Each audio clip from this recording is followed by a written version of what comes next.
তোমরা তোমরা দুইটা জায়গায় আজীবন দায়বদ্ধ থাকবা, এই জিনিসটা সবসময় মাথায় রাখবা। একটা হচ্ছে নিজের পরিবারের কাছে দায়বদ্ধ থাকবা, আর একটা হচ্ছে নিজের দেশের কাছে দায়বদ্ধ থাকবা।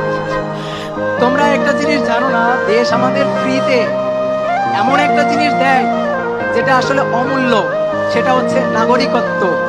এটা ছাড়া তুমি কোথাও, এই পৃথিবীর কোথাও তুমি এটা ছাড়া টিকতে পারবা না। তোমার একটা নাগরিকত্ব লাগবে, সেটা তোমাকে দেশ ফ্রিতে দেয়। তো তুমি দেশের কাছে একটু দায়বদ্ধ থাকবা, আর এটার জন্য দরকার হচ্ছে সবসময় সৎ থাকা, সবসময় পরিশ্রমী থাকা। তোমরা অনেক মেধাবী, মেধাবী না হলে এখানে বসতা না। তোমাদের সাথে তোমাদের অনেক ফ্রেন্ড, অনেক বন্ধু, তারা দেখো এখানে কিন্তু সবাই আসতে পারে নাই। তোমরা আসতে পারছো, তার মানে কি তোমরা আলাদা। তোমরা তাদের চেয়ে হয়তো একটু বেশি পরিশ্রম করছো, তার কারণে তোমরা আজকে এখানে এসে বসতে পারছো। এই পরিশ্রমের তুমি ফলটা আজকে পাচ্ছ। অনেকে ধরো পরিশ্রম করছো, ফল পাও নাই, তুমি ফলটা পাবা।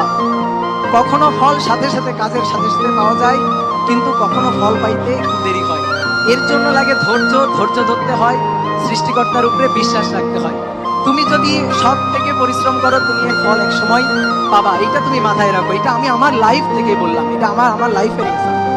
তো এই জিনিসটা তোমরা মাথায় রাখো।